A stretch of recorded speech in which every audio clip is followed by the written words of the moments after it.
There's also a new day for Carolina Tar Heels. This kind of came out of, I guess, nowhere. It depends how you frame it. If you look at the last couple of years and you, not just the results, but also there's some health issues, some health battles that the great Roy Williams has waged, relatively quiet. But I think if you watch college basketball, he has not been, he's had some. He's had some things he's had to deal with. I'm not exactly sure what they are. Yeah. I don't know that he's ever elaborated too deeply, but he's only 70. Not that 70's 30, but a little surprised given the timing. Not totally surprised in totality, but now there's a gaping hole at one of the preeminent spots in college basketball. UNC Tar Heels need a coach. Yeah, they do. What are we doing here? And it adds to the list. I mean, there's a list out there gathering right now. Oklahoma, because Lon Kruger also retired.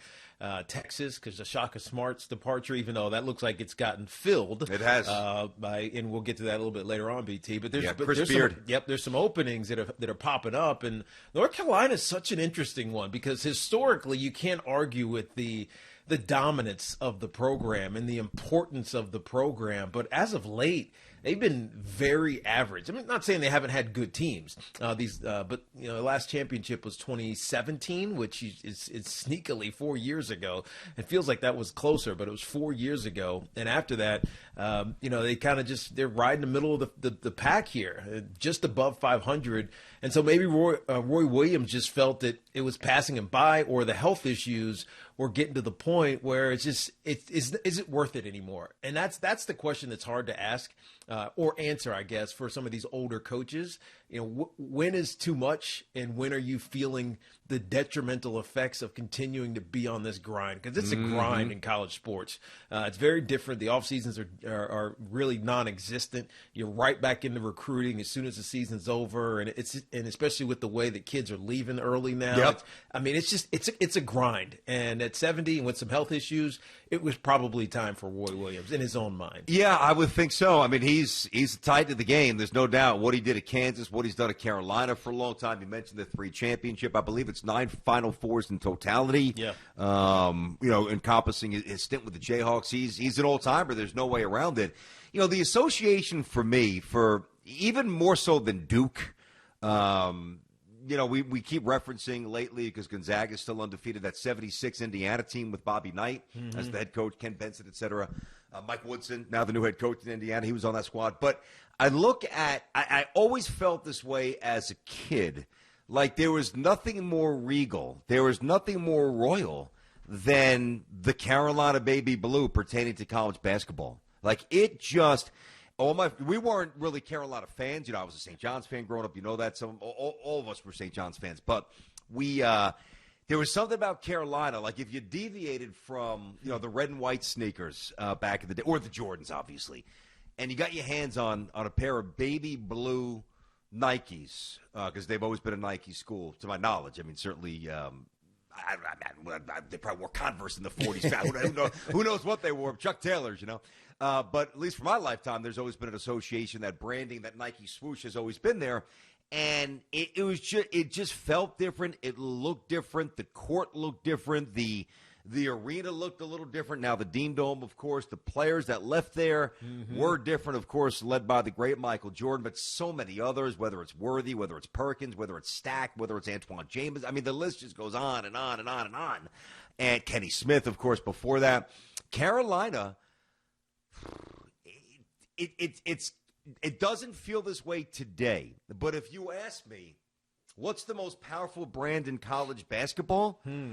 I still, again, it's waning a little bit because of the last couple of years, but I still don't know what a more powerful brand would be than North Carolina basketball right now. Well, Duke would give it to you. Because I don't know about that. I mean, only because of Coach K. I mean, I don't think I realized until we got this workup from the experts here that are stat crunching for us behind the scenes. I always forget how many wins Coach K has. It's baffling because I was at his 1,000th win. Yeah, Remember exactly. that against St. John's at the Garden, and he's 170 past that. Yeah, I know. Right? Yeah. So it's we celebrated Roy Williams' 900th win earlier this basketball season, and he finishes his career with 903, and that's pretty epic. It's fourth on the list behind Jim Calhoun, who's only a few ahead of him at 918. 3 championships for Calhoun. Yep, Jim Boeheim won championship, but he's at 982 wins, and then it's almost a 200-win jump to Coach K, Mike Krzyzewski, 1,170 wins. And so just from the nature of winning and the championships and the pedigree and the consistency of Duke, I'd have to say Duke. But given that I'm saying Duke, I also got to acknowledge the rivalry, the Tobacco Road rivalry between Duke and UNC. And so in a sense, it's almost collective. You know what I mean? And so if you combine them together and put that rivalry together, there's none historically as powerful as that one. So no, it's he's going to be missed, And by the way, he dressed well. He had some sweet blazers, didn't he?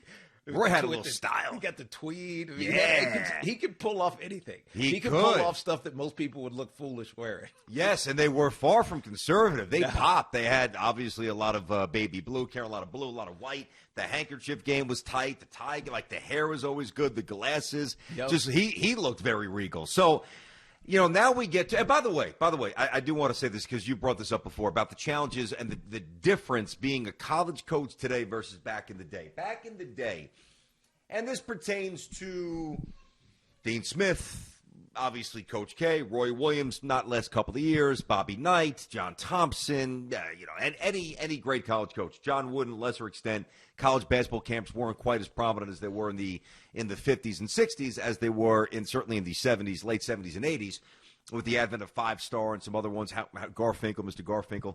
I look at being a college coach back then, right? I don't want to say it was autopilot, but if you were at the right program and you had the proper infrastructure, you had the boosters, you had the facilities, you had a pipeline of players, and back then some of it was JUCO, most of it was high school, when the high school coach's word meant pretty much everything. That's right. Forget about the AAU guy. It was the high school coach who was getting the letters. It was the high school coach who was getting the call. So a guy like Roy Williams, up until probably a little bit more than a decade or so ago, and everybody before that, they would, they'd parachute into the Nike camp, the Adidas camp. They'd listen to Dickie Vitale yell an inspiring lecture for about 30 minutes. They would know their 4, 5, 6, 7, 7 targets, the 5-stars who they want. Guys weren't bouncing after a year as prominently or as frequently, so there was fewer defections from the roster, from the program.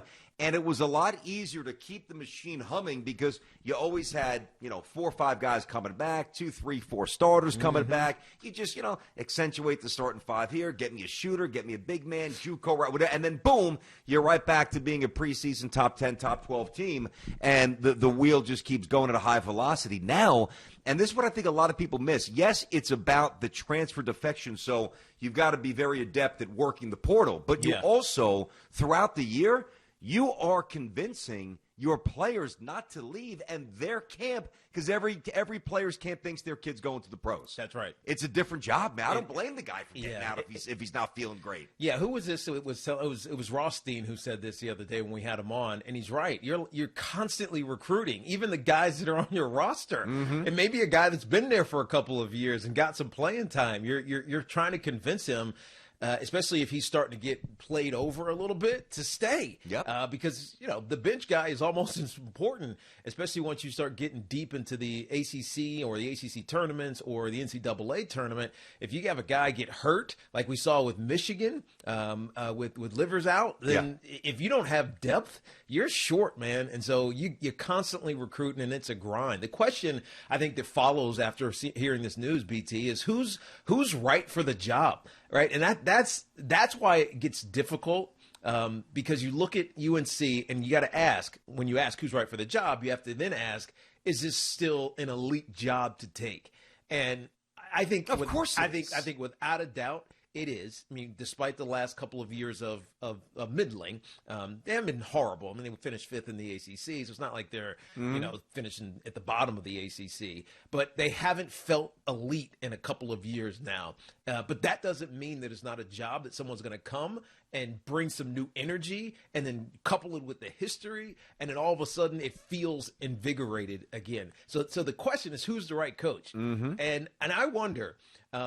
And I feel not feel bad, but I feel like Jerry Stackhouse, who was clearly working his way into the coaching ranks, and I'm almost like he was waiting for this opportunity at UNC, and obviously it didn't come. He took the job at Vanderbilt 2 seasons ago, and if he had waited, he would have been the perfect guy, because we're seeing that now. Right, we're seeing former players who have gotten to become, who have either played in the NBA or coached or worked in the NBA, go back to their alma maters and be the perfect kind of fit, just like Juwan Howard.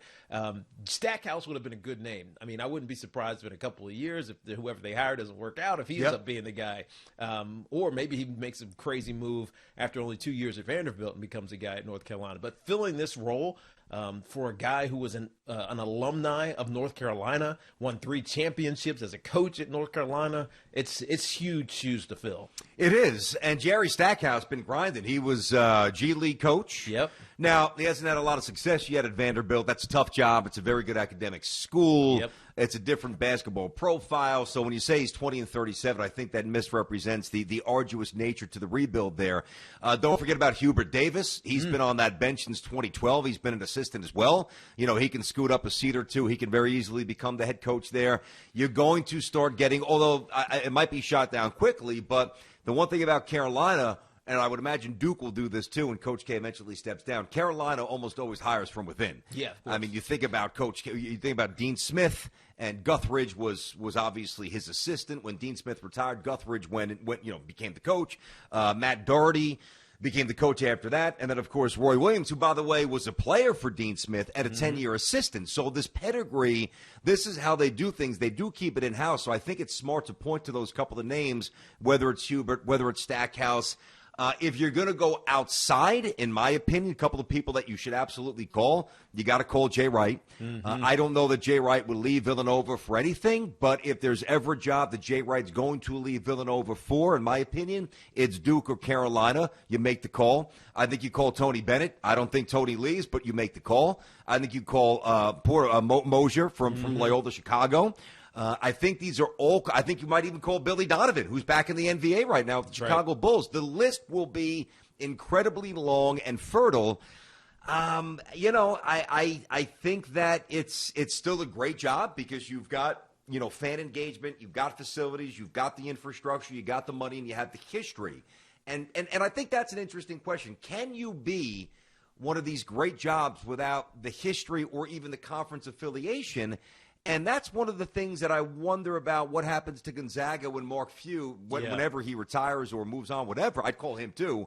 You're in the West Coast Conference. You're playing San Francisco and you're playing BYU, some good programs. You're playing, the Portland Pilots. You're playing, San Diego. I mean, it's just not attractive. Whereas in the ACC, Boom. Everybody's getting good. Florida State is good now, and Virginia is good. They won a national championship. Duke is always – they're rebound Duke after having a subpar season.